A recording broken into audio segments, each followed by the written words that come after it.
This is... Do you tend to panic or struggle with anxiety? Are you in perpetual negative feedback loops expecting things to go wrong? If the answer is yes, I have good news. Logotherapy might offer the solutions you've been looking for. Developed by Viktor Frankl, logotherapy is an existential analysis. It views finding meaning as the key to overcoming psychological blockages. It posits that even in challenging situations, we can actually thrive by identifying a purpose for living. Unlike conventional approaches dwelling on the past, logotherapy actually focuses on the future. Namely, the power of choosing our response to life challenges. Kinda like Stoicism. In a previous video, I covered its main principles. In this one, I'll examine a few of its techniques. So stick around if that's interesting. Paradoxical Intention. Paradoxical intention is one of logotherapy's primary techniques. It intentionally initiates fear or behavior more intense than what you're actually experiencing. By facing it straight ahead, you basically build tolerance and no longer feel overwhelmed or threatened. In a nutshell, you practice intending your precise fears, which transforms the pathogenic fear into a paradoxical wish you can actually control. Eventually, the anxiety or fear-triggering patterns lose momentum, become manageable, and fade away. And in the words of Frankl, a wish is a mother to the thought, whereas fear a father to the event. Paradoxical intention can also employ your capacity for humor as a device for detachment. American psychologist Gordon Allport states that the neurotic who learns to laugh at himself may be on the way to self-management, perhaps to the cure. According to Frankl, paradoxical intention actually validates that clinically. Its starting point is the so-called anticipatory anxiety. By exaggerating or quote-unquote hyper-intending it, you basically become immune to its influence. Let me know your thoughts. Anxiety. One example is inviting insomniacs to stay awake. This reduces the pressure, actually increasing the chances of falling asleep. For OCD, it can be intentionally thinking obsessive thoughts. For social anxiety, exaggerating symptoms like sweating and blushing daily. Now, if you have panic attacks like I used to for 4 years, try escalating your fears, which likely won't be difficult. Whether that's feeling like choking, getting a heart attack, fainting, or having difficulty swallowing, make a conscious effort to escalate it. Regularly doing so in a safe space diffuses tension around the feared outcome, and the more you practice, the more you build that tolerance and reduce the likelihood of it happening. Start small. Like bodybuilding and skill learning, the key is to start small and basically work yourself up. Gradually upping up the ante lets you build the tolerance safely, and if that helps, progress track via journaling and noting particular sensations and overall experiences. Common grounds. Paradoxical intention isn't wholly exclusive to logotherapy. It actually finds common ground with other mighty techniques. An example is the Stoic meditation of imagining worst-case scenarios.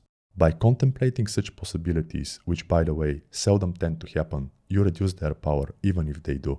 Paradoxical intention also bears similarities with exposure therapy, as both involve direct confrontation. This includes 1. Gradual exposure. Both encourage gradually facing fear, which either involves safely confronting yours by exaggerating or exposing yourself to them in a controlled way. Desensitization. Exposure therapy aims to desensitize you to your fears. Paradoxical intention seeks to build tolerance by intentionally engaging with them. Both work to reduce the intensity of fear, helping you regain control over it. Whether through gradual exposure or intentional exaggeration, actively engaging with your fears empowers you to start controlling them. Share your experiences, and now let me do that myself. Personal experience. From my experience, pushing beyond your fear threshold is actually crucial, or at least it could be. Once you do, you regain control and the fear loses its power. Although I wasn't aware of paradoxical intention during my panic disorder, it makes total sense, as my most severe panic attacks revealed nothing really happens other than fear itself. Challenges.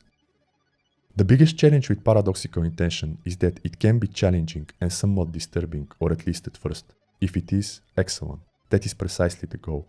The saying goes, get comfortable feeling uncomfortable. In the case of paradoxical intention, you can swap that out for do not be disturbed by the disturbances. Embrace them. If it helps, also consider what ayahuasca shamans say to the quote-unquote less experienced psychonauts when they feel like dying.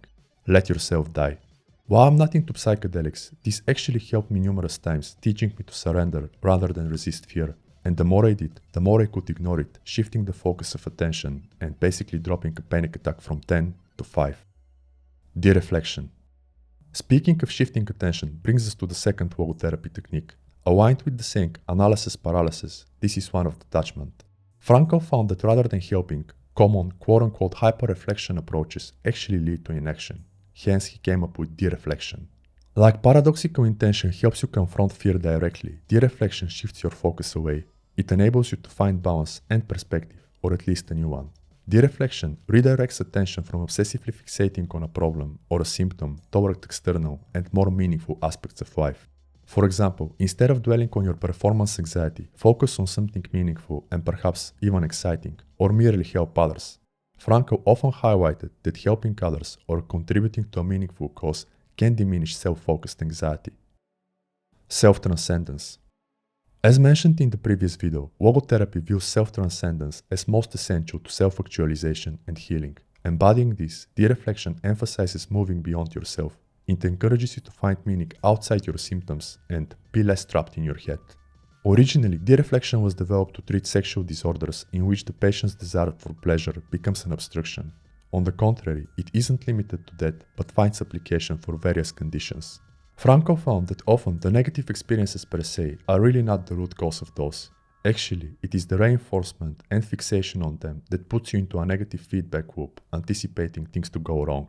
Quote, "A young woman came to me complaining of being frigid. The case study history showed that in her childhood she had been abused. However, it had not been this traumatic experience in itself which had eventuated in her neurosis. For it turned out that through reading popular psychoanalytic literature, the patient had lived constantly with the fearful expectation of the toll which her traumatic experiences would someday take." Frankl taught that lady the Dereflection technique. This dissipated the accumulated tension, eventually breaking down her anxiety. And that can be any kind of anxiety. Being one of many, according to a 2020 study by Shirin Raguzar and Lydia Gimenez-Ward, Paradoxical Intention and Dereflection can help immigrants find meaning and purpose in their lives. Also, have more applications for various mental health problems. Consciously choosing to focus on something else helps us break the vicious cycle, reducing the pressure that often exacerbates the problem. As I learned through first-hand experience, shifting your attention can actually shut down a panic attack almost instantaneously. Let me know if that resonates. Dereflection creates a space where the problem becomes less overwhelming, allowing for a new perspective and healthier mind states. Such a space enables us to engage more fully with life, freeing us from the trap of concerns. Conclusion. Paradoxical intention and Dereflection complement each other. The first confronts fear by exaggerating it, the second works by moving attention away from it.